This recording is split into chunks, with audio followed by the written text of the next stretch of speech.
Olá! Você chegou antes de eu passar batom.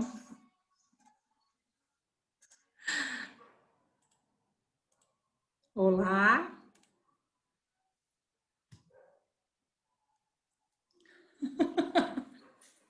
Peraí, tá mudo. Não tô te ouvindo. Cássio. Cássio, não tá saindo. Não tô te ouvindo.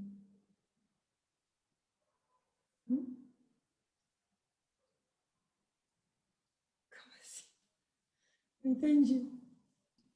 Oi, Oi, Taia! oi, Gabi. Oi, boa noite. Boa noite.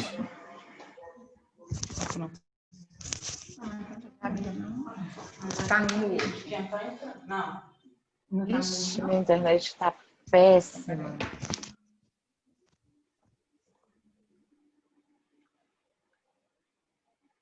Oi, oi, alguém me escuta? Eu escuto. Puta.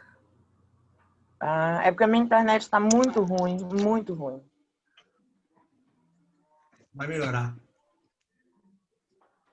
Eu espero que melhore, né? Senão daqui a pouco cai aqui.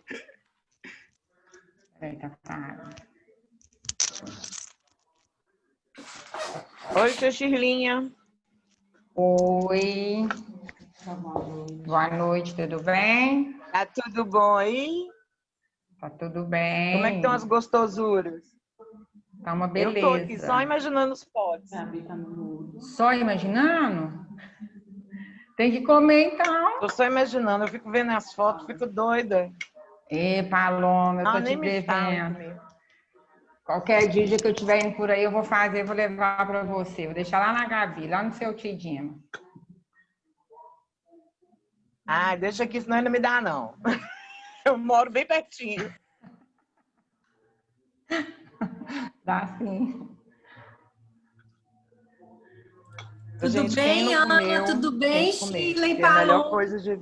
Vocês conseguiram aplicar algumas A Gabi técnicas tá de picando, ó, ontem? pra mim.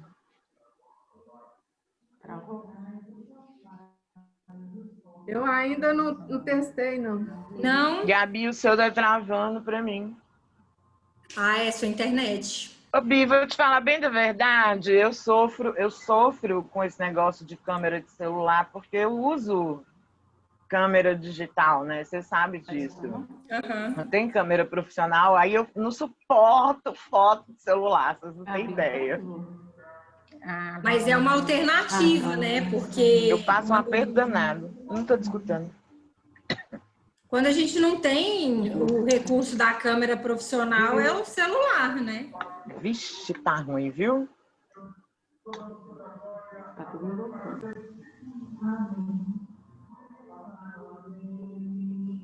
Bom,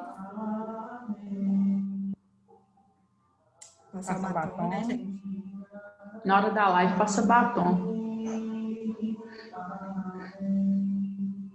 Fica linda, né? Tayana vai assistir a aula hoje? A Beth Do entrou. meu A lado. Amanda entrou. Elizabeth, Amanda. Olá! Ô, gente, voltei. Se eu cair por acaso, vocês me desculpem, vocês me aceitem de novo, porque tá caindo aqui direto. Hoje eu deixei a sala aberta para não ter o problema de ontem de ter que ficar aceitando. A querida. Seu áudio está fechado. Amanda, seu áudio está fechado. Que linda. Consegui acessar pelo computador. Boa noite. Boa noite, tudo bem? Boa Deu noite. certo aí? Tudo certo. Então tá bom. Pega esse fone. Cássio, meus Elizabeth, parabéns boa pelo registro da Doce Market. Obrigado, Gabi. Cadê? Depois de quase 9 meses, saiu meu filho. Muito bem. Vamos comemorar com bolo? Eu já comi donut hoje, né? Então eu esgotei minha cota de comida fat. Agora eu tenho que voltar pro fit. sei. Então tá. Tá sim. Tô conectando. Ah, tá. Gabi, você já quer que eu tento compartilhar aqui a tela? Ah, podemos, vamos lá. Deixa eu ver. Eu acho que você tem que compartilhar para tá mostrando aqui para mim que eu estou desabilitada. Ô, Amanda, eu não falei muita besteira na minha live hoje, não, né? Não, foi ótima. Foi ótima. É que ontem uma participante que ajudou eu e o Matheus fazermos isso. Eu não sei fazer. A Karina, não foi? Eu acho que foi. A Karina é treinadora da TEL, Gabi. Pois é, ontem a gente falou sobre fotos. Agora, você tem ele aí, Gabi. Se você conseguir compartilhar também.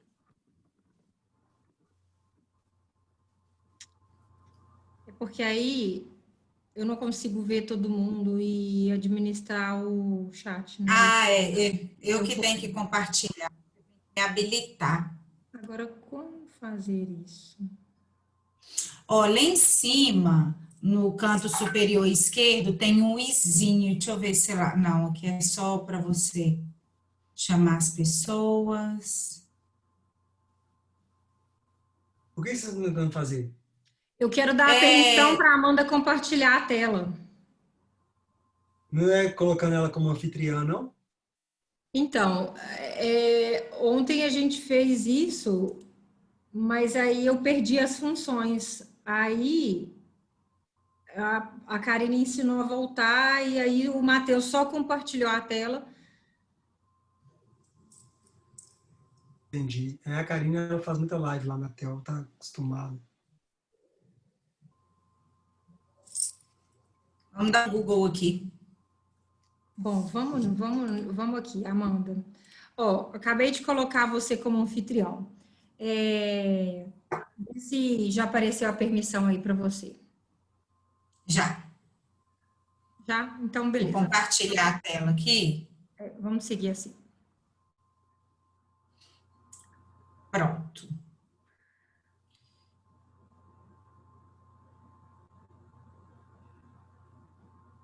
Eu só não vejo o chat, não vejo.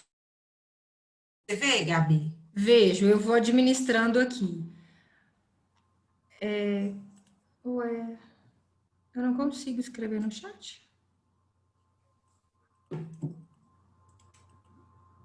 Ah, consigo. Tá aqui. Consigo escrever no chat, consigo ver tudo aqui, tá tudo certinho.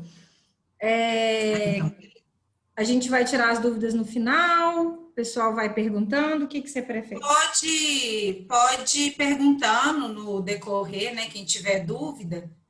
Tá e bom. as coisas, elas acabam ficando mais pontuais, para mim não tem problema, não. Todos preparados? Papel, caneta na mão? Bora lá? Agora vai? Agora vai. Vamos. Pessoal, sejam bem-vindos, muito bem-vindos novamente ao quarto dia de aula.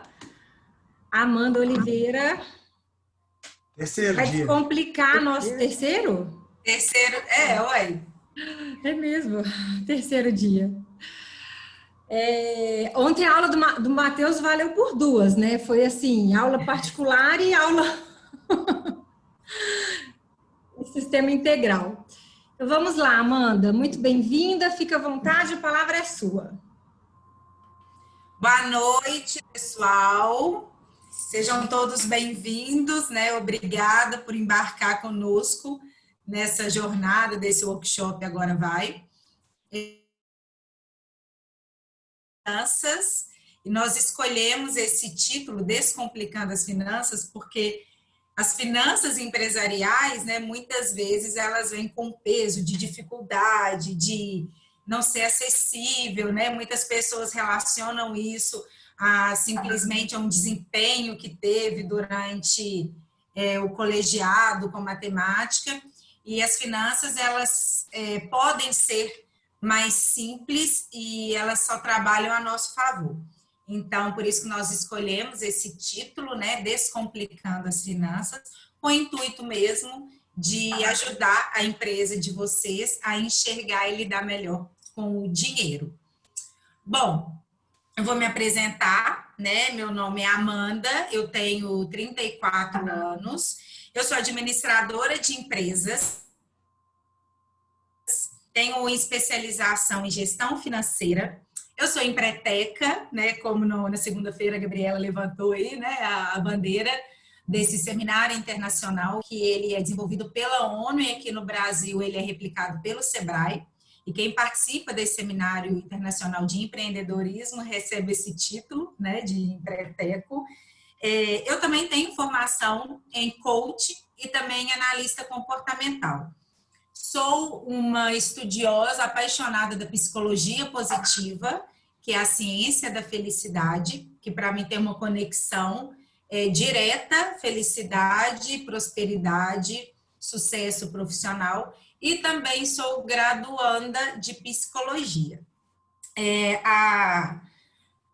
Grande parte da minha carreira profissional, ela foi numa instituição financeira, né, num banco mineiro, no qual eu trabalhei por 10 anos, onde eu adquiri grande parte da prática, né, dessa experiência de lidar com o dinheiro.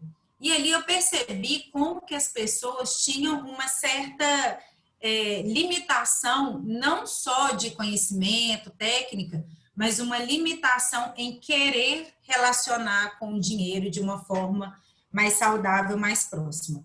Diante disso, né, eu escolhi seguir esse caminho da educação financeira, do desenvolvimento financeiro, porque eu acredito muito que é a partir daí que a gente constrói desenvolvimentos mais sustentáveis e que vão no decorrer não só na vida do empreendedor, mas também na vida pessoal.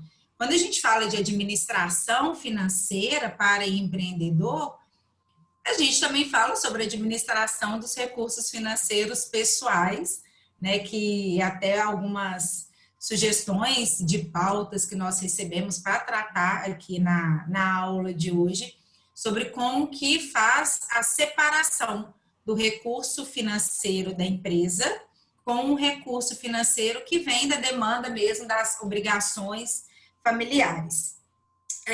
Eu escolhi, gente, as finanças, né, o dinheiro em si, falar de dinheiro, porque o dinheiro, ele impacta diretamente em todas as áreas da nossa vida. No empreendedor ainda mais, né, porque esse dinheiro, muitas vezes, ele vem da atividade que é feita dentro de casa, que tem uns recursos que são da casa e que muitas vezes eles acabam sendo compartilhados.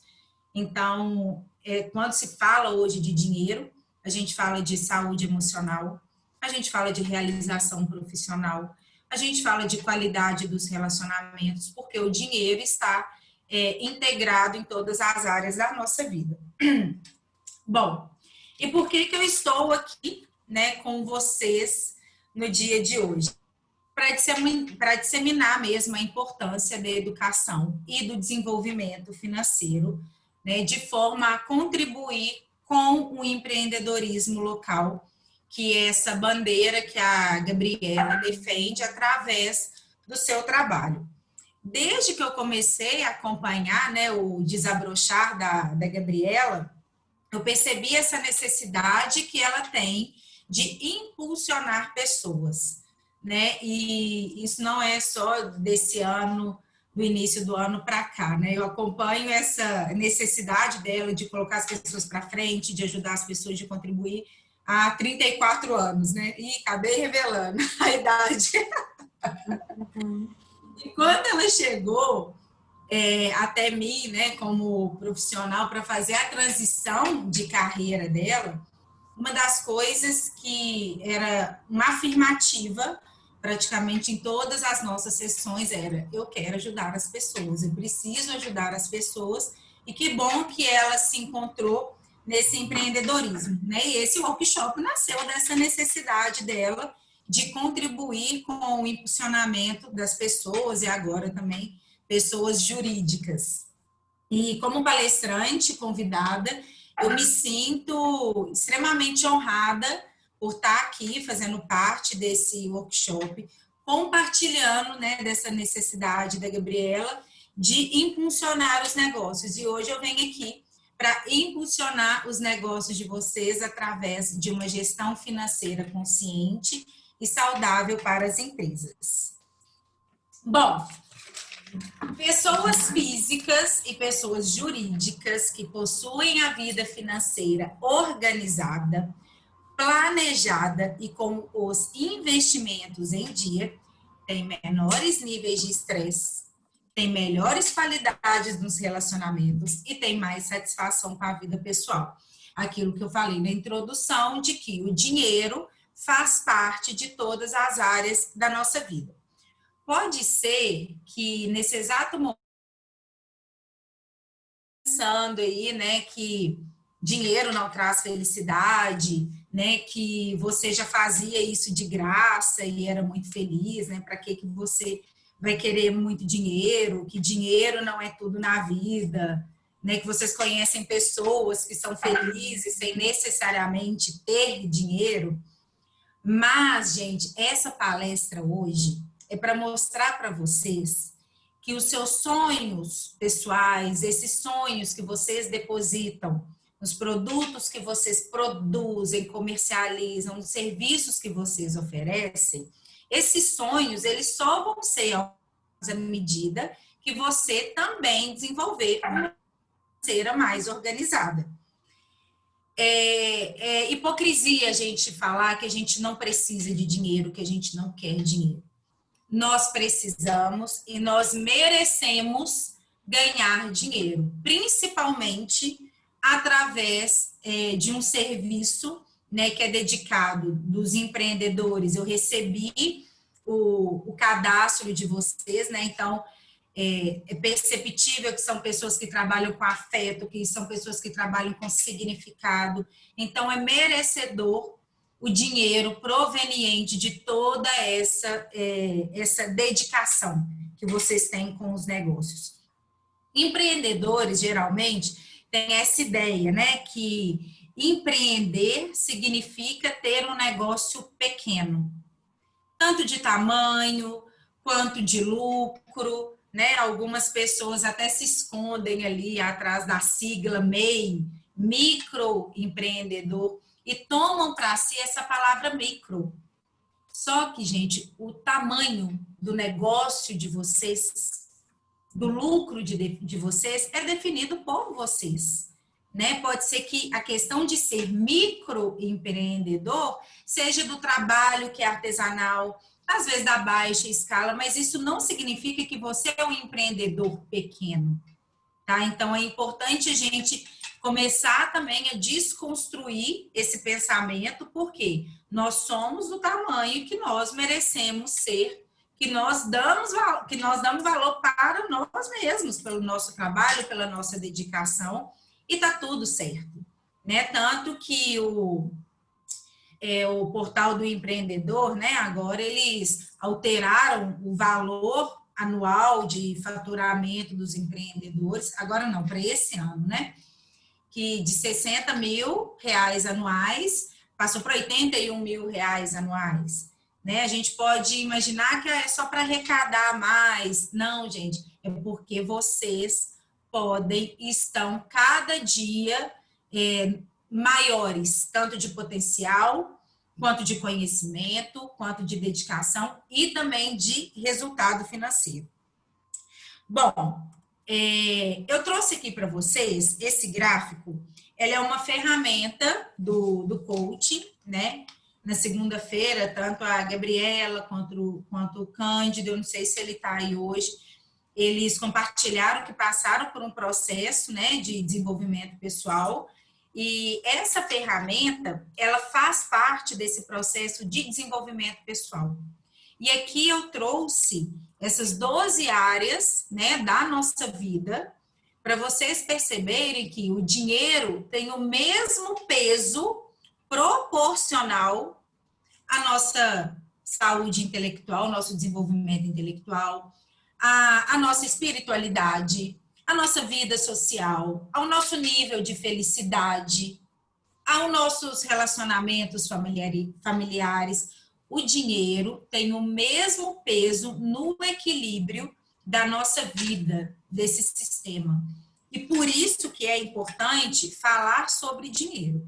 Ainda mais considerando nessa questão dos empreendedores, que a gente pega aqui essa roda da vida, né, da aba financeira, e a gente percebe que ele está em todos os lugares.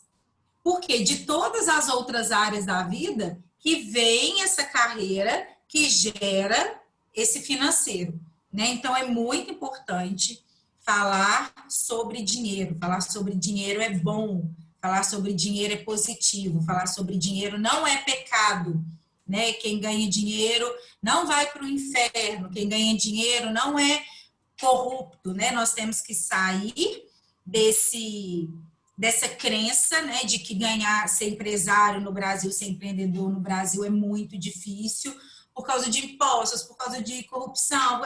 Gente, parar de contar historinha para a gente, né, e olhar para o nosso negócio de uma forma profissional. Essa questão do desenvolvimento financeiro, né, que eu trabalho, ele tem 3 etapas principais. A primeira é a organização financeira. A segunda é o planejamento financeiro e a terceira são os investimentos financeiros. Hoje nós vamos conversar especificamente sobre a organização financeira voltada para pequenos negócios. Até aí tá tudo bem, gente? Agora encerrei a introdução, tudo certo? Então vamos embora.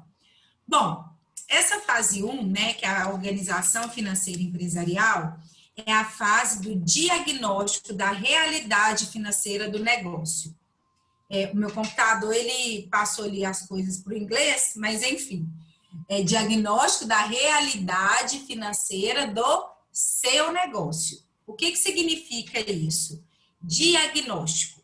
Quando nós vamos ao médico, né, a gente vai ao médico ou para ele fazer um diagnóstico de algum sintoma, de algo que a gente... Para isso, ele pede, né, faz uma avaliação, pede uns exames, depois ele interpreta esses exames e dá um diagnóstico.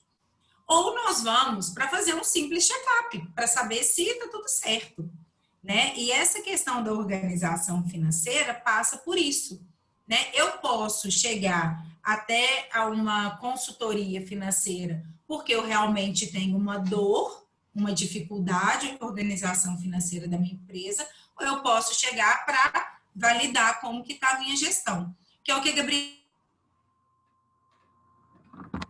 falou hoje. Se você está com a conta no vermelho, essa aula é para você. Se você está com a conta no azul, essa aula também é para você. Principalmente partindo da premissa de que tudo que está bom pode ficar ainda melhor, né? Não é que tá bom demais para ser verdade, não. Tá bom demais e é verdade, porque nós merecemos isso, né? Então, para a gente começar a fazer essa organização financeira empresarial, nós precisamos tirar todos os números, todos os valores do armário. Se fosse uma faxina, né? Quando vai dar uma faxina, vai lá, tira tudo do lugar, limpa, olha, separa o que vai ficar, o que não vai, e depois volta com o que é essencial para dentro das gavetas. Organização financeira é a mesma coisa. Nós vamos tirar todos esses números de dentro da gaveta, visualizar, identificar o que é essencial ali, né, para o funcionamento do meu negócio, que não é a gente descarta ou substitui, né, tratando de números, para que o nosso fluxo de caixa chegue no ponto de equilíbrio. Bom, dos itens principais que estão dentro das gavetas das empresas é o faturamento, né? Então, nós vamos falar de faturamento, nós vamos falar dos custos, nós vamos falar do fluxo de caixa, nós vamos falar do preço de venda, né? Nós vamos colocar tudo isso dentro da gaveta e nós vamos tirando aos poucos. Então, por exemplo, o faturamento da empresa. Alguém sabe, tem dúvida, não sabe o que significa faturamento, acha que é a mesma coisa que lucro, que receita? Tem alguém aí que quer se manifestar? Fica à vontade, pode ligar o microfone. Um de cada Todo vez mundo para não sabe. dar tumulto, gente. Então, todo mundo sabe o que é faturamento. Que tal se a Todo gente mundo falar o que é o faturamento, né? Vamos... calcula. Bom, o que é o faturamento? Né? Faturamento é o quanto a sua empresa recebe pelas vendas de produtos e ou serviços em determinado período. Isso é o faturamento da empresa. É tudo que vende total. Então, eu mexo, por exemplo, eu trabalho com... Vendi 10 bolos no mês, vendi cada bolo ali a R$100, ou seja, o meu faturamento foi de R$1.000. É o valor cheio que entra pelas vendas dos produtos e ou serviços num determinado período, né? E ter o faturamento da empresa é muito importante porque a partir desse número do faturamento é que nós vamos chegar em outros números importantes para a gestão financeira da empresa, como, por exemplo, o lucro. E quando você fala, Amanda, quando você fala que é o número cheio, isso quer dizer, então, que não deduz nenhum tipo de imposto, ou máquina do cartão de crédito, ou a taxa do cartão de crédito, ou... Enfim, qualquer outro imposto não incide nisso daí, é o valor cheio, né? Exatamente, porque quando nós vamos falar, né, fazer a DRE de uma empresa, que é o demonstrativo de resultado do exercício, isso é uma ferramenta contábil, né? Enquanto o fluxo de caixa é uma ferramenta financeira, a DRE é uma ferramenta contábil, que onde vai entrar a dedução desses impostos, dessas taxas, assim como o rendimento dos investimentos, entra tudo na DRE. Mas a DRE, ela começa com o faturamento. Então, para você chegar no lucro líquido, né, no resultado bruto, no lucro bruto antes do exercício, que no caso é a dedução dos impostos, primeiro eu tenho que ter o meu faturamento. Então, é isso mesmo. O faturamento é o valor cheio da empresa. A partir do faturamento que a gente chega nesses outros pontos, né, como o lucro, por exemplo. E aqui eu trouxe, né, a questão do faturamento versus a receita versus o lucro. Por quê? São coisas totalmente diferentes, né? Então, se eu falar, minha empresa faturou R$1.000 no mês, não significa que a sua receita foi de R$1.000 por mês, muito menos que o seu lucro foi de R$1.000 por mês, né? Então, a questão do faturamento, como eu já adiantei, faturamento diz respeito a todo o dinheiro que entra na empresa por meio de venda ou prestação de serviço. Esse é o faturamento. Em geral, as empresas fazem o cálculo do faturamento de forma mensal, porque a partir do faturamento elas conseguem identificar a questão dos impostos, que também são pagamentos mensais. Então, eu tenho faturamento mensal, eu tenho os impostos mensais, e aí eu consigo fazer um controle melhor desse meu caixa, tá? Como que a gente calcula o faturamento? Eu expliquei aí. É multiplicar a quantidade de itens que foram vendidos com o valor, tá? Que foi vendido. O que é a receita? A receita é o que é contabilizado no mês. Então, por exemplo, eu vendi 10 bolos de R$100, só que 5 vendas foram parceladas. No meu faturamento, entra o valor cheio.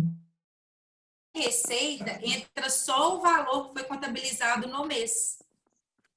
No próximo slide, eu tenho um exemplo com números que isso vai ficar mais claro, tá? E o lucro é o resultado das receitas menos as saídas. Como que funciona? Empreendedores, profissionais liberais, autônomos, definam o seu prolabore. O que é o prolabore do empreendedor? É o salário. Ah, não, mas negócio de prolabore, quando eu vou pesquisar na internet, é o resultado que tem lá de uma empresa, um percentual vem com o prolabore para o sócio, enfim. O que nós vamos fazer aqui? Nós vamos adaptar a necessidade, a realidade de quem é microempreendedor, de quem é autônomo, de quem trabalha sozinho. Prolabore, gente, nada mais é do que o salário do empreendedor. Eu lembro que quando eu gravei a chamada, né, para essa aula, falei assim, olha, nós vamos falar como trabalhar sem pagar para trabalhar, né, de você ter o seu salário.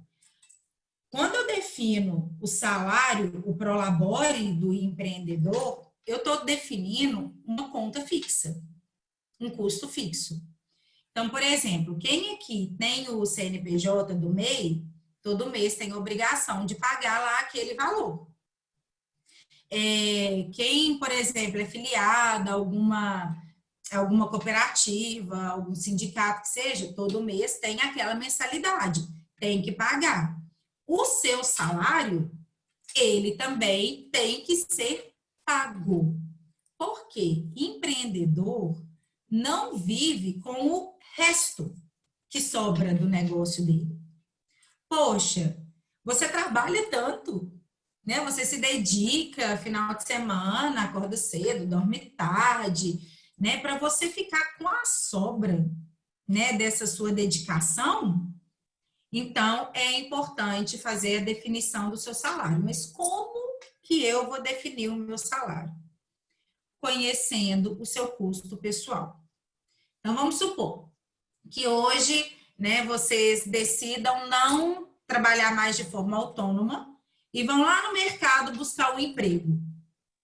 Qual que é o salário que pagaria a sua conta? Se você souber responder essa pergunta, você já está uns degraus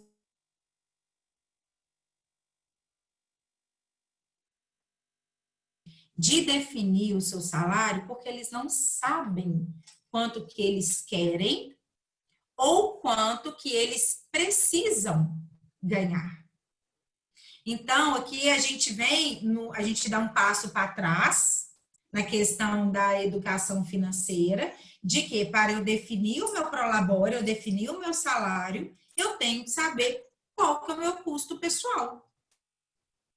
Se o seu custo pessoal na sua casa, com a sua família, vamos supor, dá R$5.000, alguém te oferecer um salário de R$2.500, você vai pegar? Você não vai pegar, porque não vai dar para pagar as suas contas. Então, definir meu prolabore. Então, o meu salário tem que ser de R$5.000 ao mês. Ah, legal. Como que eu vou fazer R$5.000 por mês? Então, eu tenho ali o meu produto que custa R$100. O meu fator, ele dá R$5.000, digamos assim, que não é o lucro, né? Nós vamos ver lá para frente. Quantos itens, qual que é a quantidade que eu tenho que vender para eu entender, para eu construir o meu prolabore. Gente, não tem outra forma, né, de vocês empreendedores terem um salário se não for através da definição do seu custo fixo. Aí, o que sobrar, né? Então, paguei meu MEI, paguei meu aluguel, né, o aluguel da loja, porque o aluguel, se você mora de aluguel, o aluguel da sua casa entra no seu custo fixo. Então, eu paguei o meu salário, que vai pagar a minha vida. Eu paguei as contas da minha empresa. E ainda sobrou R$2.000, esse é o lucro. O que eu vou fazer com esse lucro? Ah, eu posso distribuir esse lucro 50% para mim, e posso pegar 50% desse lucro e deixar numa reserva da empresa, ou eu posso investir no meu negócio, ou eu posso fazer um curso, que seja. Tá? Então, por isso que é importante você definir o seu Prolabore, e essa é a forma de definir, através de dando um passo para trás, definindo o seu custo pessoal. Isso ficou Amanda, claro? Sim. eu recebi uma dúvida aqui no direct de uma pessoa que não vai poder participar e falava exatamente sobre o Prolabore. Ela definiu qual o valor do Prolabore, porém o faturamento da empresa não é o suficiente para essa retirada. Então, os custos da família estão mais altos do que eles recebem. Como é que faz nesse caso? Tem solução? Tem algum santo que tem que rezar? Tem uma conta para fazer? Na verdade, antes de fazer a conta, antes de rezar para o santo, a gente tem que olhar para quais são as nossas necessidades essenciais, né? Porque para gerar um equilíbrio financeiro, não tem mágica. Ou então, se está ao contrário, se eu sempre tenho um custo maior do que eu recebo, vai ter esse desnivelamento. Quando o faturamento da empresa não paga o Prolabore, né, nós temos duas opções. Ou eu busco formas de aumentar esse faturamento, ou eu busco formas de reduzir esse custo. Agora, é importante a gente falar que essa redução de custo não é simplesmente pegar ali a planilha e sair cortando tudo sem interpretar. Eu gosto de trabalhar esse desenvolvimento financeiro, porque dentro do desenvolvimento financeiro, eu trabalho qual que é a necessidade da pessoa. A forma da gente distribuir esse Prolabore, essa renda que a gente recebe, esse salário, ela tem divisões, né? E a maior parte dessa divisão, ela é voltada para o que é essencial para mim. Então, se eu tenho ali um salário de R$1.000, um Prolabore de R$1.000, 55% desse salário, ele é para pagar as minhas despesas essenciais. Agora, o que é essencial para mim? Isso é pessoal, né? E eu gosto de falar com as pessoas que quanto maior o nosso custo fixo, quanto maior o nosso padrão de vida, mais nós temos que trabalhar para manter isso. E menos flexibilidade nós temos para viver experiências que vão dar aquela injeção de ânimo para a gente continuar trabalhando. Isso é um ponto muito importante. As pessoas que geralmente se atrapalham aí com as finanças são pessoas que têm um padrão de vida alto e que não conseguem manter esse padrão de vida. Tem o padrão de vida ou por status, ou porque é social, ou para né, integrado ali num grupo, mas a renda não consegue pagar esse padrão de vida. Né? E padrão de vida alto, não entendam só contas altas, contas caras. É simplesmente algo maior do que você pode pagar. E aí as pessoas que vivem nesse nível são pessoas que entram tipo naquela rodinha de hamster, que aí fica correndo atrás, trabalhando, porque tem que manter um padrão de vida alto, que ele escolheu ter. Né? Então, quando a pessoa tem esse desequilíbrio, a primeira coisa que eu falo, vamos olhar para o seu padrão de vida? Disso daqui, o que é importante para você? Por que dessas escolhas? Né? À medida que você reduz o seu padrão de vida, você aumenta a sua liberdade de fazer escolhas. Não é fixo, o padrão de vida é fixo. É custo que você literalmente tem que eliminar. Experiências são custos variáveis. São coisas que você consegue substituir, que você consegue dosar, que você não necessariamente tem que eliminar da sua vida. Né? Então, no caso dessa pessoa que mandou a mensagem, né, a gente partiria desse princípio, né? Ou eu aumento o faturamento, ou eu reduzo o custo, mas chegando na ideia de reduzir custo, é trabalhar essa questão, por que que eu tenho um custo alto para a renda que a minha empresa me paga? Respondido? Respondido. Tem uma outra perguntinha aqui no chat, eu não compreendi muito bem, mas quando o retorno é a médio e longo prazo, eu acho que tem algum link com o que você estava falando anteriormente. Quem perguntou não quer ligar o microfone, não? Como que é a pergunta? A pessoa só escreveu, Amanda, e quando o retorno é a médio e longo prazo? Oi, gente, vocês estão conseguindo me ouvir? Eu que perguntei. Oi, Mariana. Mariana. Estamos te ouvindo. Deixa eu tirar aqui, né, gente? Senão vocês vão me ver, né? Boa noite para todo mundo. Boa noite. É que eu cheguei um pouquinho depois, pode ser que você até já tenha falado, sabe? Mas quando você fala desse retorno, né, que seria o Prolabore tirar mesmo o nosso... Você está naquele ciclo que você investe e ainda não consegue ter esse retorno. Você consegue só quitar e não mexer. E aí é o que a Gabriela disse mesmo, eu acho que entra um pouco no que você falou depois. A questão de investimentos, né? A sua empresa é nova, Mariana? Essa questão, né? Ai, legal. Ó, como que é a questão de quando tudo tem um planejamento, né? Não significa que as coisas acontecem conforme o planejamento agora nesse cenário, a gente sabe, né, que é muito menos, né? Mas a questão é que quando a gente começa um negócio, tem uma ferramenta, né, que chama plano de negócios, que ela já fala que durante um período, literalmente, a empresa, ela vai ser para ela se pagar. Né? Então, essa questão do retorno sobre o capital que foi investido, né, ou a retirada já do Prolabore, vai depender muito do que foi esse investimento inicial e qual que é a perspectiva de entrada, né? Mas olhando assim de fora, pelo que você falou, aparentemente as coisas estão dentro da normalidade, considerando que é uma empresa nova e que ainda está nos seus investimentos, que ela ainda é uma empresa nascente, né? E a gente considera empresa nascente empresas de até 12 meses de atividade. Entendi. Então, tudo bem. Respondido? Então, obrigada. Respondido. Inclusive, é uma complementação, porque a Gabriela, no primeiro dia, né, ela falou sobre isso, sobre o planejamento. E a partir daí é seguir, né, gente? Não tem jeito.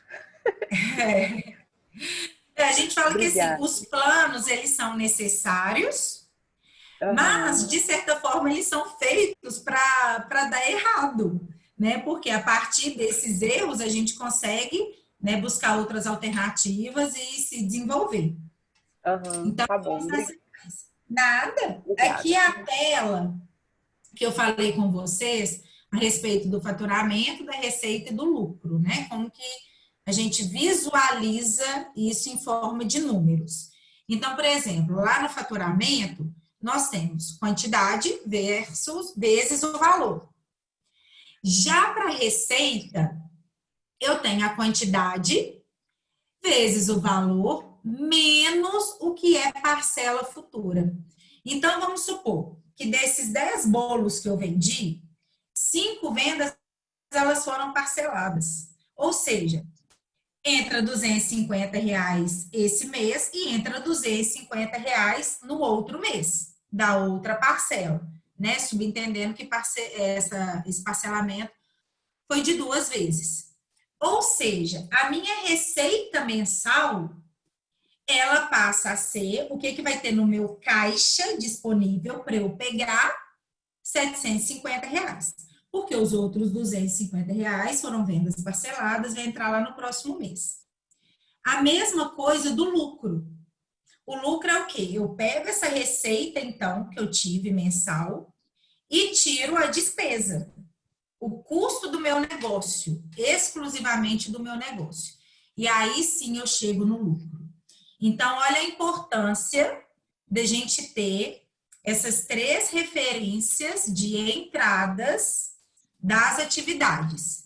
Se eu imagino que o meu resultado final é só o que eu vendi versus a quantidade, valor versus quantidade, eu estou com um déficit aí no meu caixa de pelo menos R$650.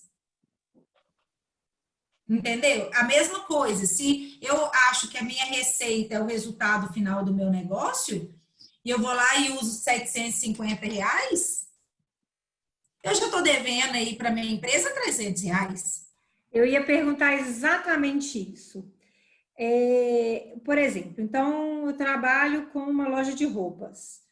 Se eu vendo para um cliente R$500, ele passa no cartão de crédito, divide 3 vezes. É praticamente 2 perguntas em uma. A primeira parcela que cair significa, então, que a receita daquele mês. Exatamente. As outras 2 parcelas, o cliente dividiu de 3 vezes, as outras 2 parcelas entram nos meses consecutivos. Exatamente. E se esse lojista fizer antecipação no cartão de crédito da maquininha? Aí entra no mês que ele tiver o dinheiro disponível na conta dele. Então, vamos supor que ele vendeu lá. Uma parcela, vendeu de 3 vezes, né? Geralmente, quando eu usava cartão de crédito para venda na empresa com a minha mãe, e tinha uma venda de crédito, de uma vez, sem ser parcelado. Essa empresa do cartão de crédito creditava na conta da empresa 30 dias depois. E aí, eu nunca fiz o tal da antecipação, porque na época a taxa era muito alta, e ali eu controlava o caixa da empresa, o caixa mínimo, que nós vamos falar ali na frente. Eu controlava o caixa mínimo para não ter que fazer antecipação. Mas se você faz antecipação, esse dinheiro cai na sua conta no mês de exercício. Então, ele entra aí dentro do valor da receita. Tá? Agora, para quem não faz, para quem literalmente espera, né, essa parcela ser creditada na conta, aí tem que fazer isso. Então, esse mês eu conto com o que já caiu, mês que vem eu conto com outro restante, mês que vem eu conto com outro restante. Ok? Bom, alguém tem dúvida? Ligou o microfone aí? Não, acho que não. Bom, então vamos dar sequência. Uma coisa importante, né, de falar que ele está diretamente ligado ao fluxo de vendas, enquanto o lucro está ligado ao fluxo de caixa. Significa que se eu faturar muito, se o meu faturamento for alto, o meu lucro também vai ser alto? Não necessariamente. Porque o faturamento, ele mede como que está o desempenho da área comercial da empresa. Enquanto o lucro mede a gestão da empresa. Então, se eu faturar muito, mas eu tiver uma despesa muito alta, o meu lucro não vai ser alto. Né? Então, tem tudo isso aí para a gente avaliar também. Né? Então, faturamento alto não significa que eu vou ter um lucro alto.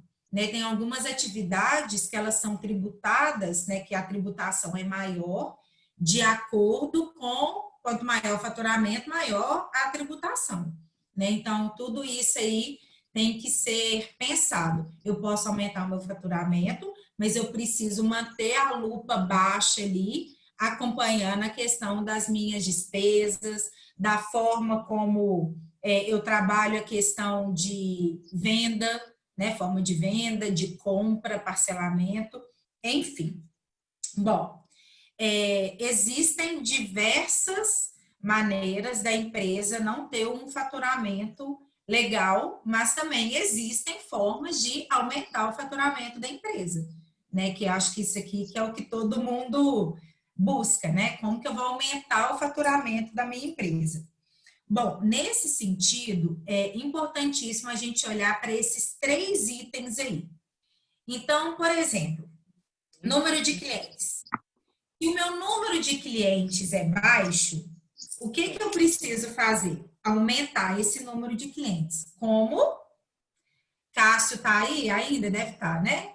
Amanhã ele vai falar sobre isso. Uma das formas da gente aumentar o número de clientes é trabalhando marketing, é trabalhando a comunicação, né? Disseminar aí o seu produto, né? E hoje em dia, que é o tema da aula do Cássio amanhã, mídias digitais, né? Tá aí disponível, amanhã todo mundo vai aprender a usar, né, com mais eficácia e essa ferramenta, mas, sem dúvida, é uma aposta bem promissora de quem está aí nas redes sociais para aumentar o número de clientes. E quem é empreendedor e ainda não está nas redes sociais, precisa realmente pensar a respeito disso.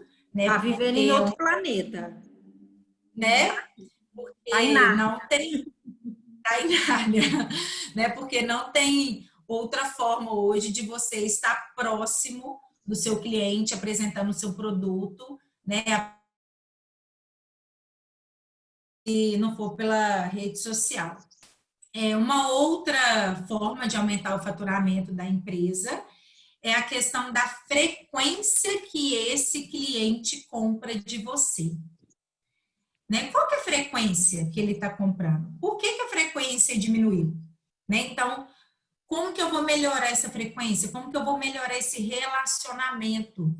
Gente, as pessoas, elas não compram os nossos produtos.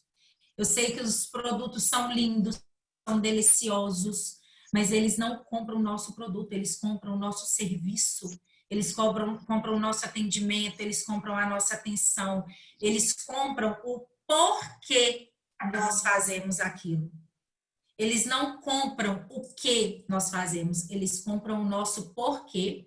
E como dica, né, eu deixo aí, Gabi, se você puder escrever no chat, tem um vídeo no YouTube do Simon Sinek, que chama Círculo Dourado, que explica o porquê que as pessoas viram noites na porta da loja da Apple para comprar um celular que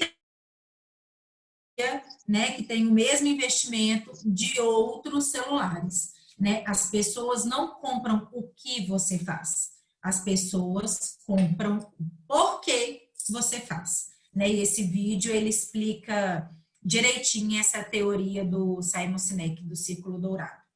Então, nesse caso, é investir no relacionamento, é investir no pós-venda, né? Receber o produto. Gente, eu tenho comprado, adquirido muitas coisas pela internet e com a pandemia eu tenho recebido muitas embalagens com afeto. Bilhetinhos escrito à mão. Amanda, obrigada. Amanda, espero que você goste. Algumas embalagens vêm com mensagens positivas. Você recebe o produto e você recebe ali também o afeto daquela pessoa que produziu aquele produto. Né? Eu sigo a linha da Gabriela, eu valorizo o pequeno empreendedor, eu valorizo o local, o negócio local, né? Eu acho que é de valor imensurável esse trabalho artesanal, né? Então, vocês já têm isso como ponto positivo, né? Busquem formas de potencializar isso ainda mais para aumentar a frequência que esse cliente vai consumir do seu produto. E outro ponto que a gente tem que olhar, né, para aumentar o faturamento total da empresa é a questão do ticket médio. O que é o ticket médio? O valor médio do meu negócio, do meu preço. Né? Então, o que eu tenho que baixar a lupa aqui quando eu vou olhar para o ticket médio?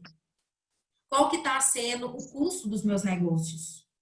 né? Qual que é o custo desse meu produto? Eu consigo trabalhar isso, né, de uma forma mais otimizada, né? Às vezes isso custa caro para mim, eu consigo terceirizar isso, né? Como que está a minha margem de lucro? Cada segmento aí, né, trabalha com uma margem de ganho, uma margem de lucro. Eu estou dentro, eu estou abaixo, eu estou acima, né? Isso é só dar um Google e colocar lá qual que é a margem de ganho do ramo de confeitaria, do ramo de artesanato, do ramo de pintura, né, do ramo de venda de roupas. Isso aí a gente consegue identificar. E claro, gente, como que está a qualidade do produto, né? Porque o ticket médio, o preço médio do seu produto, ele vai oscilar de acordo com a sua qualidade. E as pessoas gostam de coisas de qualidade. Então, ponto do empreendedor. Como que eu vou ter uma qualidade com um ticket médio que é atrativo para o meu cliente, para ele continuar consumindo o meu produto, ou para ele passar a consumir o meu produto. Ok? Podemos seguir? Tem uma dúvida aqui, que é grande a dúvida. O empreendedor tem um brechó, as mercadorias são consignadas, ela tira... Peraí. Tem um brechó, as mercadorias são consignadas. Eu tiro da venda o custo do produto. Isso é uma pergunta? Quer ligar o microfone? Quem fez a pergunta? Cadê? Eu tiro da venda. Você está aí, Ana? Eu tiro da venda o custo do produto? Vê se você consegue dar uma olhadinha no chat. Oi, tá me ouvindo? Sumiu a imagem. Agora... Peraí, deixa eu ver se eu Ana! consigo. Eu só não tô vendo vocês, não sei o que eu arrumei aqui, não. Ai, Jesus. Acho que eu vou apertar nesse verde, que será? Acho que sim. Tá me ouvindo? Tô te ouvindo, Ana. Então, olha só. Sumiu um pouco a imagem aqui, mas dá para falar. Boa noite a todos aí, primeiramente, né? Aqui, eu vou dar um exemplo aqui. Eu tenho um brechó de produtos novos e produtos usados. Tem pessoas que às vezes fecham uma loja e deixam as mercadorias lá comigo. Eu pego uma bota da Boteiro, que custa R$200 no mercado, 250. Aí eu vou vender ela por 100, porque é um brechó, né? Por mais que a peça esteja nova, ela não vai valer o preço de loja, né? Aí eu vou vender ela por R$100. Eu pago pro fornecedor que deixou lá 40% do valor. Então, eu vou pagar R$40. Desses R$100 que eu vendi, eu vou tirar 20% para... Eu tiro 20% para pagar custos operacionais. Só custos operacionais. Conta de água, luz, telefone. E aí, o que sobra desse dinheiro toda quinzena, eu coloco para reinvestimento. Ou eu compro o produto que eu acho interessante, às vezes umas bolsinhas, uns mochilinhos, acessórios, para incrementar as roupas, né? Roupas são só consignada. Eu só compro acessórios novos, que dão uma pegada diferenciada, né? Tem pessoas, né? O público é diverso. Sim. Aí, desses 20%, dá para eu fazer isso tudo. E ainda me sobra R$40. Sim. Eu acho que isso já é o meu prolabore. Óbvio que aqui eu tenho uma sócia, né? E a gente divide isso aí. Mas o prolabore já é definido na venda. Eu consegui fazer isso, porque eu já tive uma empresa anteriormente e eu tive que fechar ela por motivos mesmo de receita igualou com a despesa. Por motivos aí políticos, de impostos altos, de funcionário que pegou minha cartela de cliente e foi para um concorrente. Então, assim, era uma situação que eu precisava de fechar mesmo. Aí eu fiz isso. Reduzi todo o meu trabalho, comecei de novo, mas eu já comecei com uma visão diferenciada. Porque eu sou uma pessoa empreendedora nata. Desde criança eu trabalho com vendas. Mesmo não sendo dona do meu próprio negócio até uns 15 anos atrás, eu já era empreendedora, porque eu ajudei a empresa a crescer. Na empresa que eu legal. trabalhei, eu ajudei a empresa a crescer, eu tenho certeza. Eu Que bom. absorvi muitos conhecimentos lá e lá mesmo eu apliquei tudo que eu aprendi. Ô, Ana, é interessante porque a experiência, né, nos dá essa flexibilidade de achar outras formas de administrar o nosso De negócio. administrar um negócio.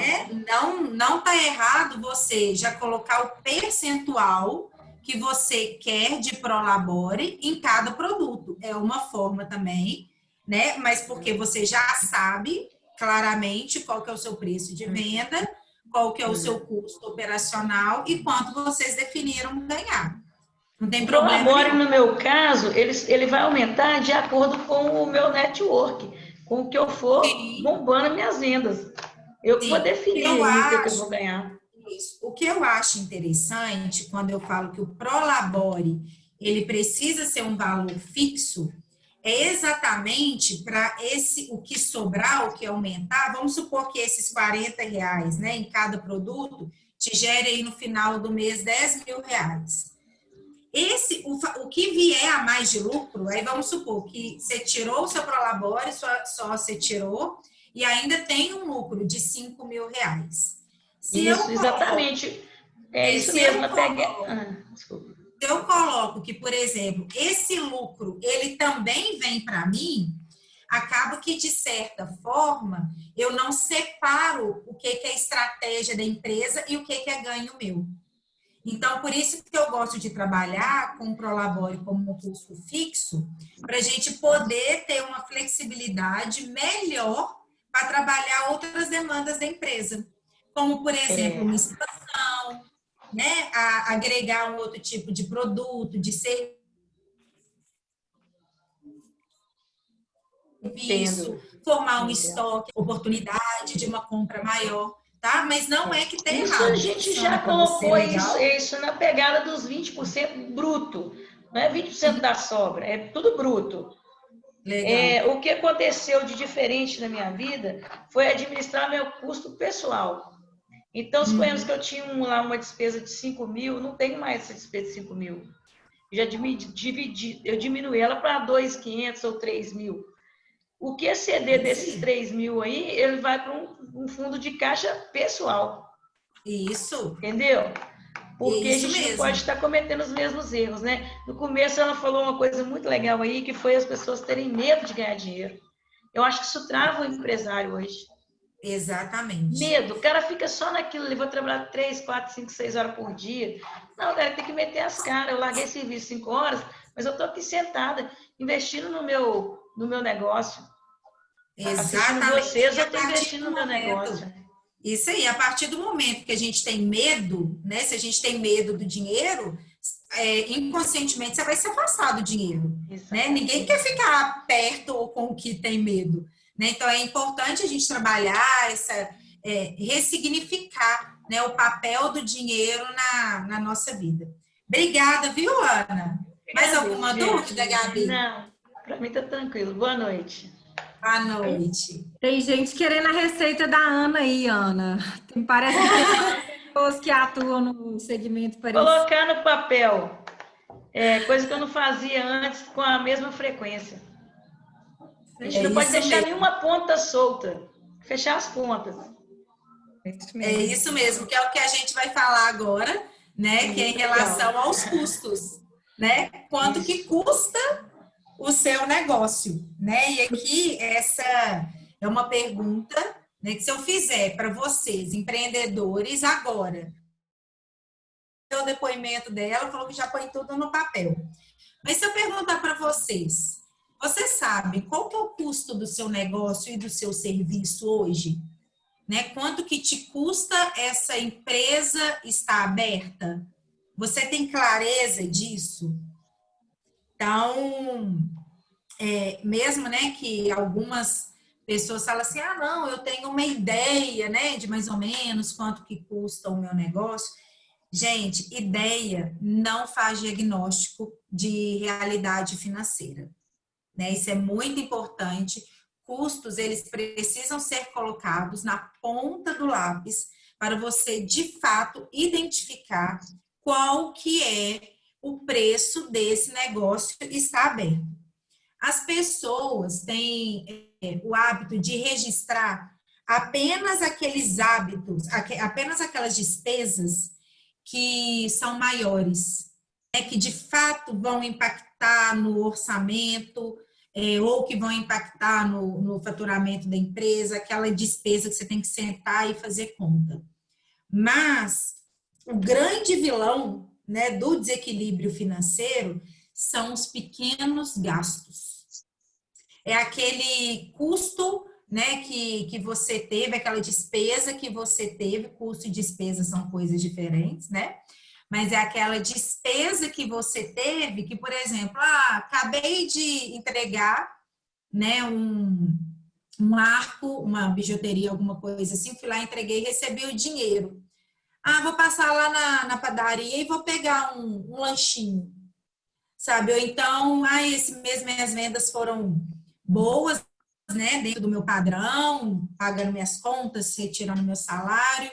Não, vou dar um desconto maior para você porque eu tô feliz. Isso é um custo, né? Então a gente tem que ter essa visão profissional dos negócios e anotar. Eu comprei um pão de queijo, eu tenho que anotar. Eu comprei um cafezinho, eu tenho que anotar. Eu dei um desconto maior do que eu tenho na política da minha empresa, eu tenho que anotar. Porque tudo isso é dinheiro que está saindo do seu caixa. Amanda, então, oi. Aquela dica que eu aprendi na sua aula, a do menos 10, sabe? Eu não sei se você vai falar especificamente disso em algum momento, mas se não for, fala isso para a galera, porque isso me salvou tanto, eu não fazia ideia de quantos menos 10 eu gastava em uma semana. E qual que é o somatório desse menos 10, né?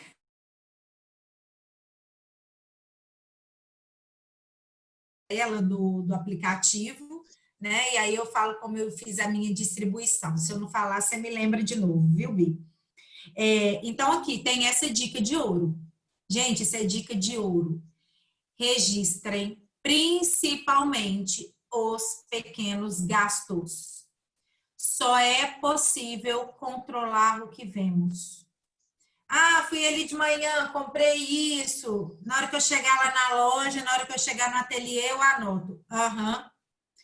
O seu cérebro, ele tem informações muito mais importantes, inclusive para a sua sobrevivência, para ele guardar, do que simplesmente um café que você comprou. Do que simplesmente um desconto a mais que você deu. Ou seja, esse tipo de informação, como ele não é essencial para a sua sobrevivência, o seu cérebro vai automaticamente descartar isso. Então, por isso que é importante fazer o registro.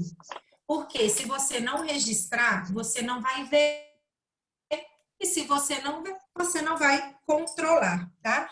Pode parecer, nesse primeiro momento, que isso é chato, que é difícil, né? E realmente é o estabelecimento de um hábito se você não tem, mas a partir do momento que você conseguir começar a visualizar os ganhos e os lucros do seu negócio, isso vai se tornar bem prazeroso. Então, né? Amanda. Oi. Quer falar? Diga.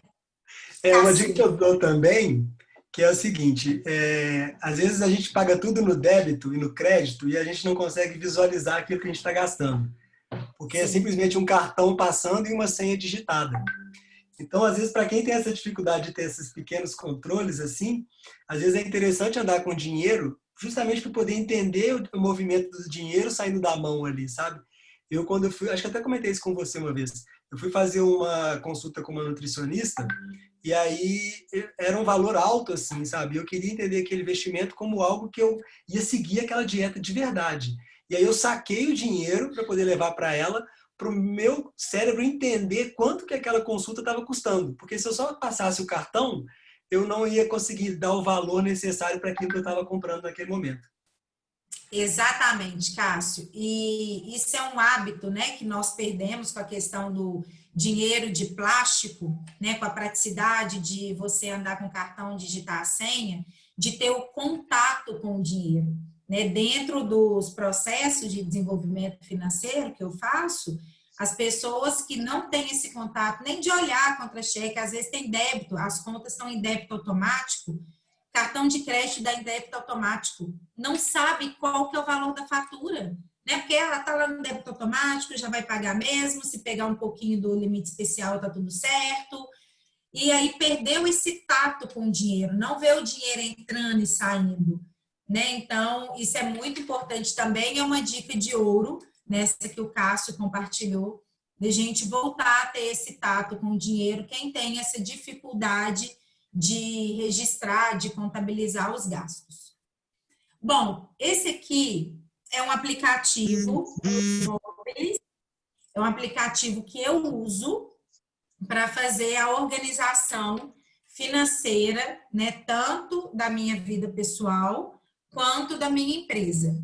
Esse aplicativo é um aplicativo que, para mim, ele funciona bem, né, na versão gratuita, e ele tem um formato tipo envelope, né? É como se literalmente você pegasse envelopes, colocasse ali o nome da sua despesa, e aí todo o papelzinho referente a essa despesa, você vai colocando dentro desse envelope. O Mobilis, ele funciona dessa forma, tem vários outros aplicativos, né, para ajudar na questão financeira, mas esse é o que eu me adaptei melhor. E ele permite que a personalização dos gastos, tanto das entradas quanto das saídas, seja feito de acordo com o que funciona com você, que é esse o ponto que a Gabriela falou do menos 10. Né? Dentro ali, as minhas saídas, as minhas despesas, eu tenho uma pastinha que se chama gastos menos 10. Tudo que eu gasto que custou menos de R$10, eu coloco naquela pastinha, que são literalmente os pequenos gastos que a gente não dá atenção para eles e que no final a gente fala assim, gente, mas eu tinha esse dinheiro, para onde que ele foi? Eu não comprei uma televisão, eu não comprei um carro, para onde que foi esse dinheiro? Né? E aí a gente consegue identificar para onde o dinheiro está indo. E dentro aí eu tenho uma pasta, né, que é da minha empresa, que aí as despesas da minha empresa eu também vou lançando tudo lá dentro. Tá? Então, eu deixei uma mensagem aqui, né, que é só uma dica para registrar as movimentações financeiras, mas nós temos que utilizar o que funciona melhor para a gente. Então, se você funciona com a agenda, tá tudo certo. Se você funciona com livro caixa, com planilha, com aplicativo, não tem certo e errado. É só que registrar esses pequenos gastos. Tá ok? Bom, aqui eu coloquei um exercício, né, que é um exemplo aí de registro dos custos, né, da importância de a gente colocar a categoria desse custo, o valor exato, a data de vencimento, né, e a forma de pagamento desses custos. Gente, se vocês não visualizarem isso, se deixar tudo no débito automático, dificilmente vocês conseguirão fazer esse controle financeiro. O que eu já falei lá na frente, quanto maior o meu custo fixo, menor a flexibilidade eu tenho de ajustar o meu orçamento. Porque o fixo é aquilo que está definido. Que se minha empresa tiver de porta fechada, eu tenho que pagar, porque ele é fixo. Ele não é um custo que se minha empresa tiver de porta fechada, ou vai ser um custo mínimo ou não vai existir. Então, é importante, quando a gente trata de negócios, trabalhar com custo fixo menor possível. E aí eu coloquei uma outra observação também, que é importante fazer esse levantamento anual, né, dos gastos, dos custos e também das receitas, porque existem compromissos financeiros que ocorrem uma vez ao ano, né? Então, se você aluga, né, para trabalhar, ou uma cozinha para trabalhar, uma vez por ano ali você vai ter o IPTU, né? Então, é importante ter consciência desse valor anual que você tem de custos e da previsão anual de faturamento para que as coisas se encaixem e não gerem um desequilíbrio financeiro, tá? Gente, entendam, se vocês ainda não possuem esses hábitos de registro de controle, tá tudo certo, é um processo, tá? Então, o importante é começar. E aí, como todo processo, né, isso demanda um tempo, né, vocês estão desenvolvendo uma nova habilidade, um novo comportamento, não vai ser de um dia para o outro, mas se você começar hoje, amanhã quando eu falo, né, no futuro, você vai estar ok. Se você não começar hoje, pode passar o tempo que for que você vai estar no mesmo lugar, tá? Então, é importante ter essa dedicação aí com esse novo hábito.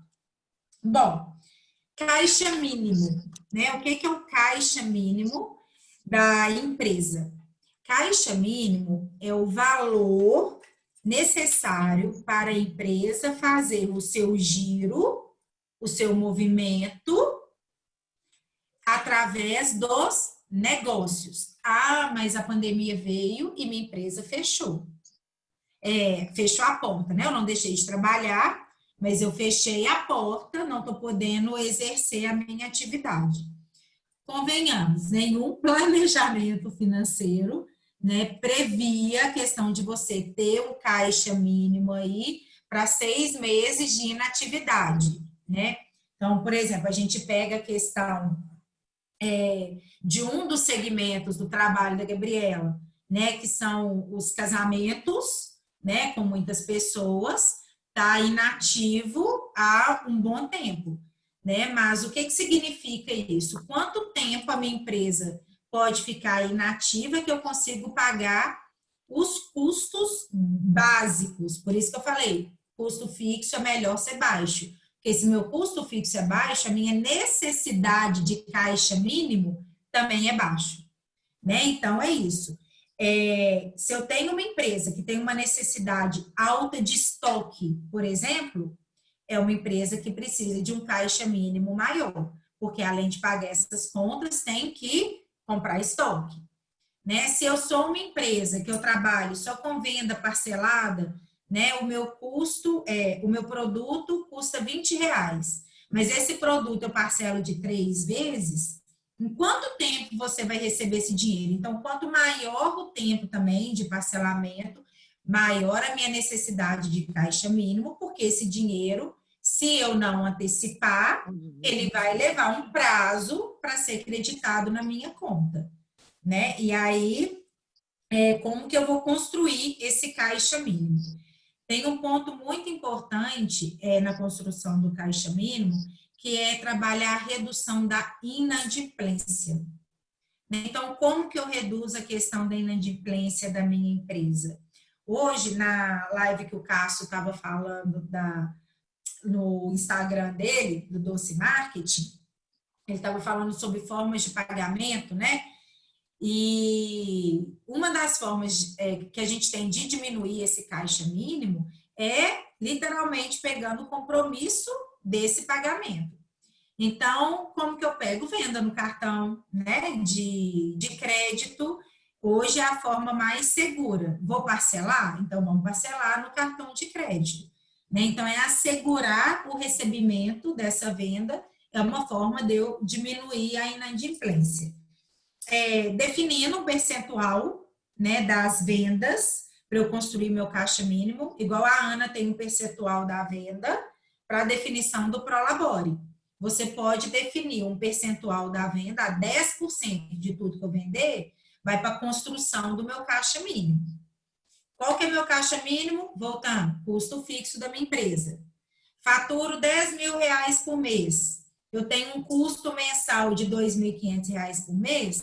Então, independente do movimento que está tendo de pagamento de contas ou de entrada de dinheiro, o meu fluxo de caixa ele tem sempre que ter, no mínimo, R$2.500, tá? Então, essa é a importância do caixa mínimo.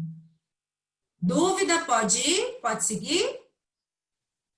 Foi esclarecida aí a dúvida do caixa mínimo, porque teve uma pessoa que pediu para repetir.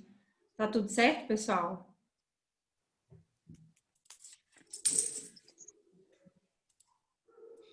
Caixa mínima, certinho? Caixa mínimo é o valor que a sua empresa tem que ter disponível para funcionar independente se a porta está levantada ou fechada.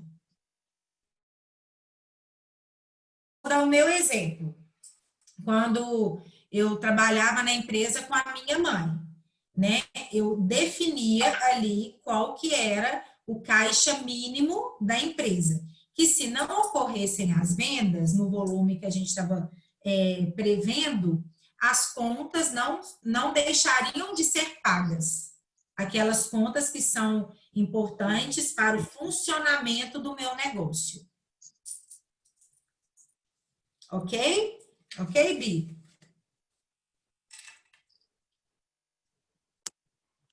Então, vamos dar sequência. Eu passei. Fluxo de caixa. O que é o fluxo de caixa e para que ele serve? Né? O fluxo de caixa, ele é uma ferramenta financeira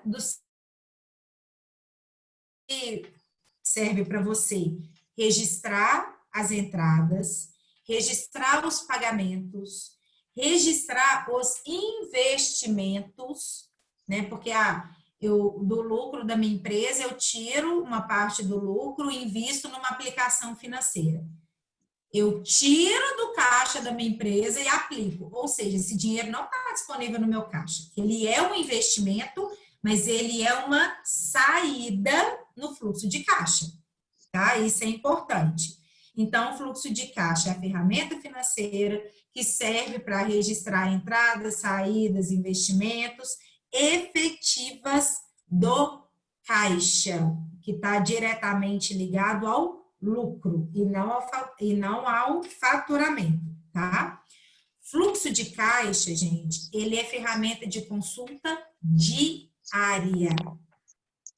É ferramenta que entrou, lança, saiu, lança, né? E ele dá a previsão também, tanto das obrigações futuras, das contas que você tem que pagar futuramente, quanto das entradas futuras.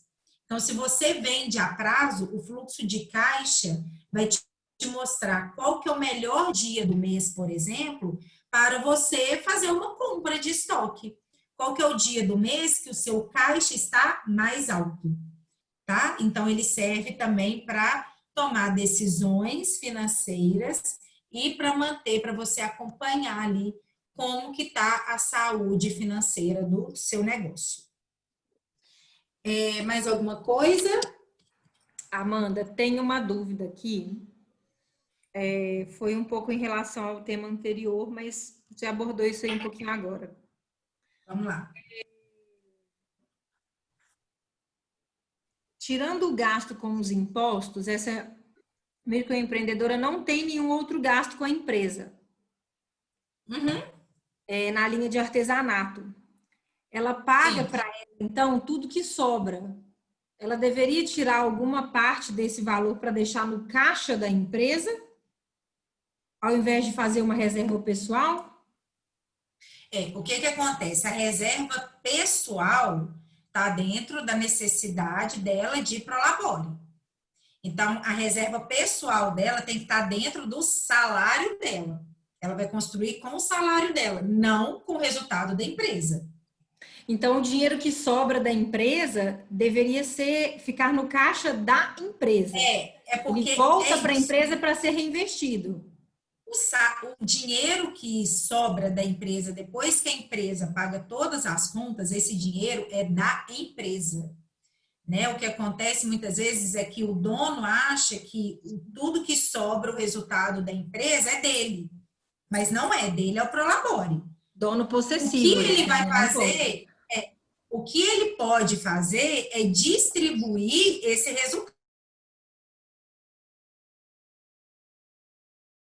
de tudo que ela der de lucro, depois que eu receber o meu prolabore, eu, como dono, eu quero usufruir desse lucro. Tá tudo certo, né? Mas eu vou usufruir quanto desse lucro? Por quê? Se eu só ficar retirando lucro, como que eu vou reinvestir na minha empresa? Se eu só ficar retirando lucro, no momento que a minha empresa tem que parar de funcionar, tem que fechar, como que eu vou pagar as contas fixas? Mesmo que sejam só os impostos, né? Tem que ter um caixa mínimo ali, uma reserva da empresa, mesmo que o sócio, que o dono resolva fazer, exercer também parte desse lucro. Não tem problema, né? A questão é, eu tenho consciência de que se a minha empresa não funcionar amanhã, eu vou ter que tirar do meu bolso, a minha empresa tem ali uma reserva própria. Porque imagina, se eu tenho que tirar do meu bolso, eu vou impactar o meu padrão de vida.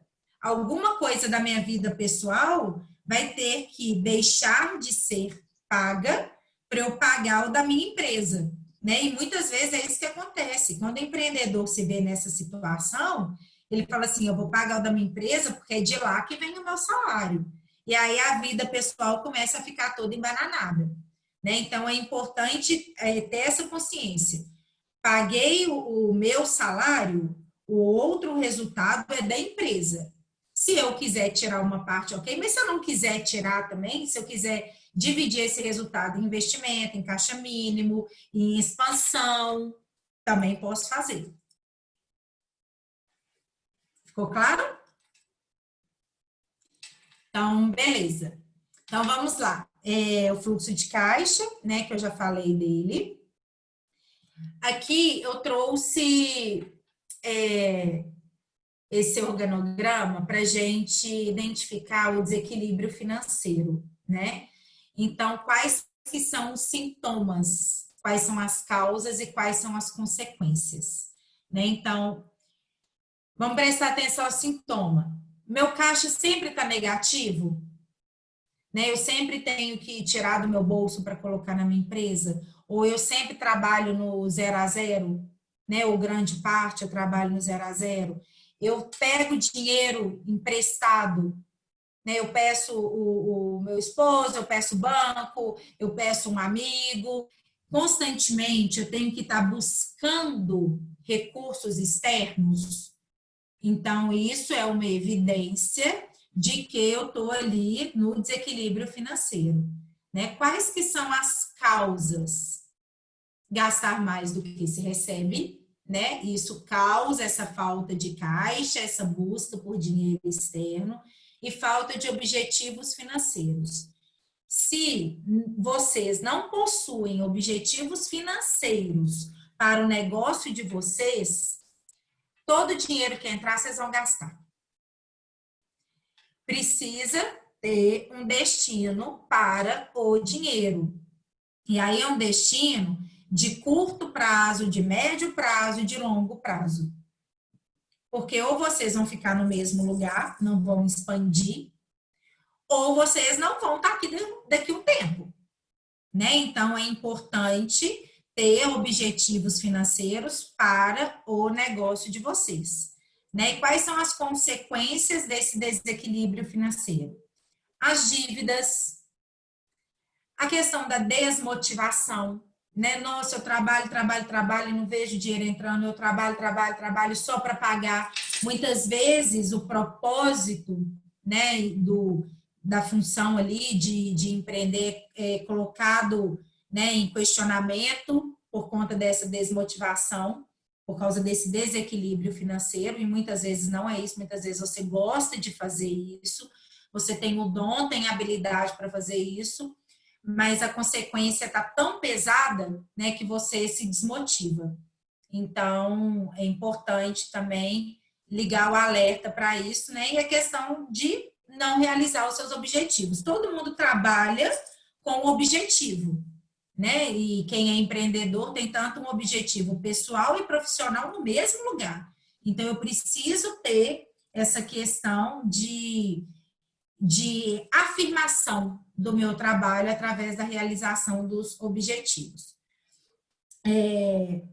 ficou um ponto, Bi, que durante eu fui falando aqui, ficou um ponto que eu não descrevi em forma de slide, que é a formação do preço de venda, né? Mas o preço de venda do seu produto, ele é definido pelos custos, pela margem de ganho, né, do seu segmento. Então, igual a Ana colocou lá, o 20% vai para esses custos operacionais. Cada ramo tem um tipo de referência desses custos operacionais, né? Então, por exemplo, a empresa da minha mãe é uma empresa de saladas no pote.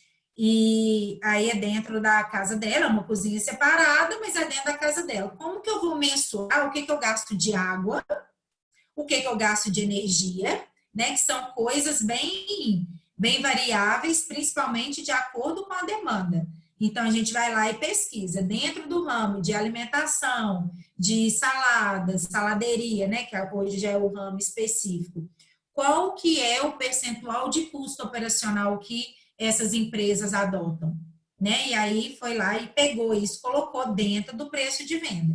Então, eu tenho o meu custo, eu tenho o percentual do custo operacional, eu tenho o meu percentual de ganho, quanto que eu quero ganhar em cima de cada produto, em cima de cada serviço que eu ofereço.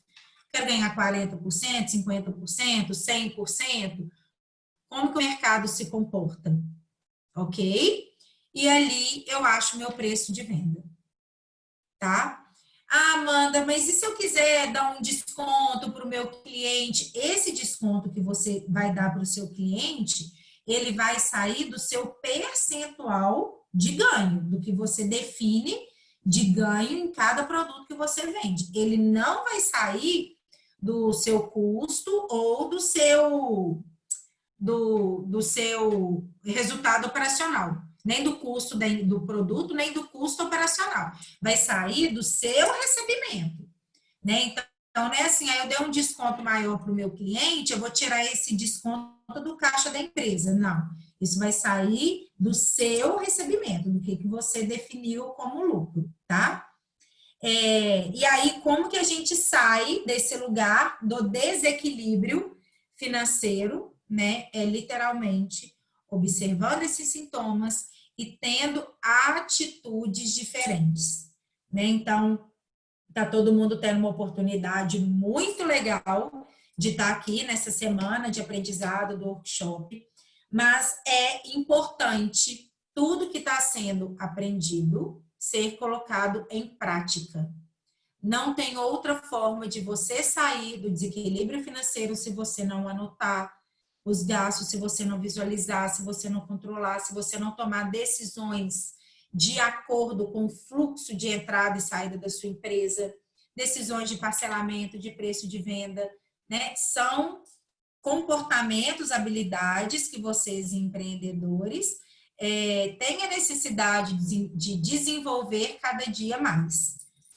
Eu deixei aqui algumas dicas, né? Quem quiser tirar foto, né? Porque tá grande assim para copiar, mas algumas medidas, né, de saneamento financeiro e estratégias para começar a organização das suas finanças.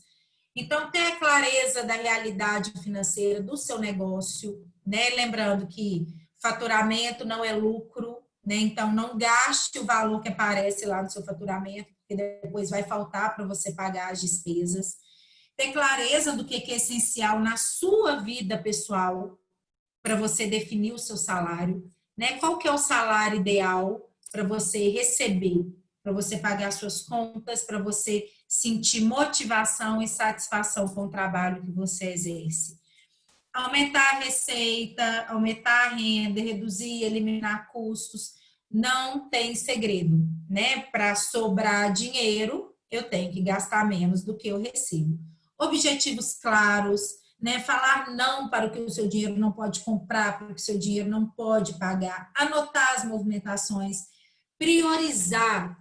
Quando se trata de empresa, gente, priorizar as obrigações antes dos investimentos no negócio. Eu tenho cliente que já está com a empresa, né, estável, mas ele chegou para mim, tudo que ele recebia, ele pagava e investia. Ele só estava investindo e não estava vendo o resultado da empresa. Até os investimentos que nós vamos fazer de expansão do negócio, ele precisa ser planejado. Então, primeiro eu pago do resultado do lucro, eu tiro uma parte para investir na minha empresa. E evitar ao máximo contar com dinheiro do banco. Cheque especial, limite de cartão de crédito, gente, isso não é dinheiro de vocês. O banco cobra muito caro para emprestar qualquer valor para vocês durante qualquer período, tá? Então é muito importante ter essa consciência também. Saber os valores mensais e anuais da empresa, anotar os gastos, evitar dívidas e juros, né? E utilizar as ferramentas de organização financeira. Pessoal, eu montei, né, essa palestra mesmo com o intuito de contribuir com o desenvolvimento financeiro de vocês, empreendedores, pessoas físicas, né, que estão bem conectadas aí junto ao empreendedorismo. E como eu disse, o importante disso tudo é praticar, né? Conhecimento, ele só vai fazer diferença, só vai transformar a sua vida a partir do momento que você colocar ele em prática, tá? Então, para você mudar a sua realidade, é necessário fazer um caminho diferente. Eu agradeço a presença de todos vocês, né? Tem aí o meu e-mail, né? Quem tiver alguma dúvida, tiver alguma sugestão, quiser bater um papo, vocês podem me acionar aí, que será um prazer conversar com vocês. Tá? Eu encerro aqui. Gabi, tem alguma dúvida, alguma coisa? Pessoal, alguém tem alguma dúvida? Eu recebi alguns pedidos aqui, Amanda, para verificar a possibilidade de disponibilizar a sua apresentação. Se tiver alguns slides que você tem que possa servir como base para eles organizarem as finanças, se você puder compartilhar, você me manda que eu replico. Tá ótimo. Tá, e quem tiver dificuldade, né, que já tiver um fluxo de caixa, tiver dificuldade para interpretar, para alimentar, a gente pode bater um papo também, é só me chamar aí no WhatsApp. Eu queria fazer uma observação. Na hora que você comentou, essa observação é de marketing, tá, gente? Na hora que a Amanda comentou que ela compra alguns produtos e eles mandam bilhetinhos, isso personaliza a venda e aproxima ao cliente, né? O cliente daquela marca, daquela empresa. E tem um detalhe importante que tem sido muito falado, que está mais em evidência no momento, que é o marketing olfativo. Se vocês derem um Google, vocês vão entender. O marketing olfativo, ele trabalha os sentidos. Então, para as pessoas que vendem produtos de roupas, vestuário, feminino, masculino ou infantil, aí tem que ter só um bom senso para não colocar demais. Mas o cheirinho, ele faz muita diferença.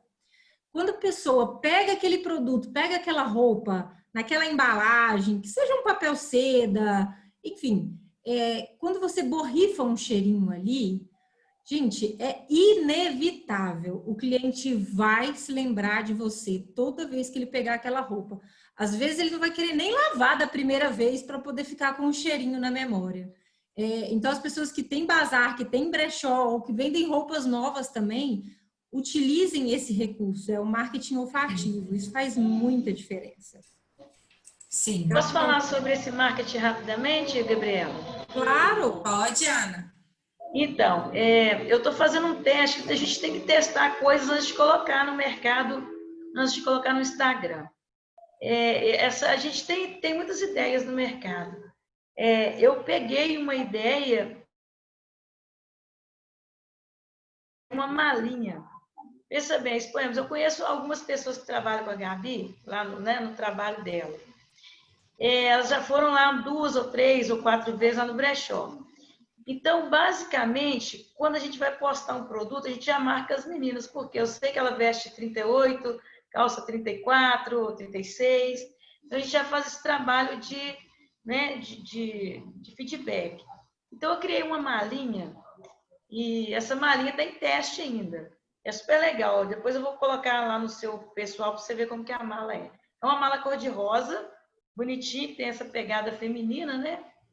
E lá eu coloco, por exemplo, se eu fosse para a Gabi, eu ia colocar lá um estilo de um óculos Ray-Ban, um relógio com a pulseira mais apertadinha, eu sei que você é magra, uma calça talvez 38, entendeu? Uma pegada do jeito que eu sei que você trabalha, do jeito que você anda, né? Das formas que eu já te vi. Vou criar na minha cabeça, de repente eu posso acertar ou não. Eu mando uma linha com 20 peças. Normalmente ela volta para mim com 6, 7, no máximo. Sensacional. Entendeu? Aí essa malinha tem o cheirinho que a gente está criando.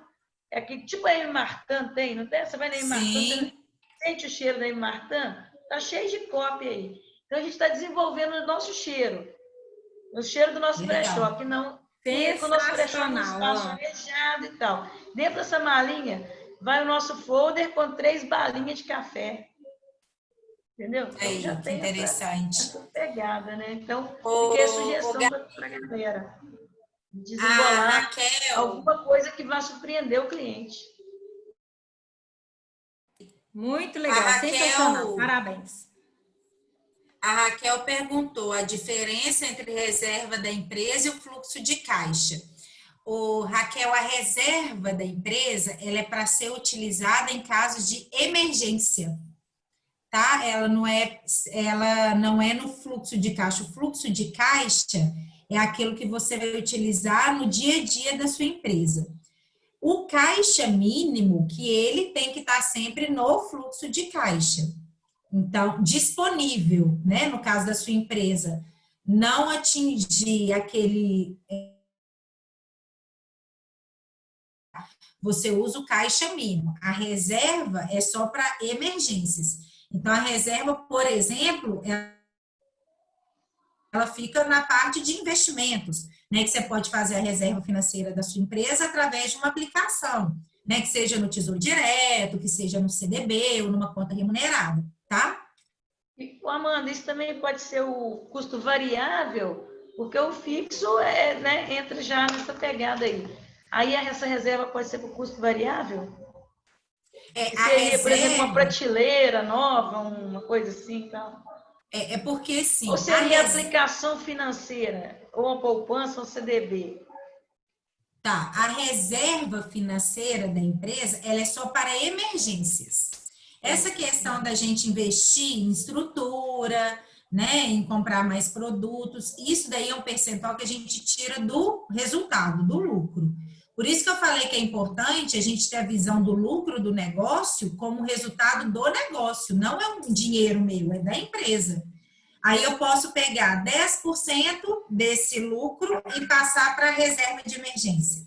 Eu posso pegar mais 10% e passar para um investimento de 3 anos, porque daqui 3 anos eu quero abrir uma nova loja, quero fazer uma reforma, né? Eu posso pegar 20% e colocar para eu, né, fazer alguma melhoria imediata, alguma coisa assim.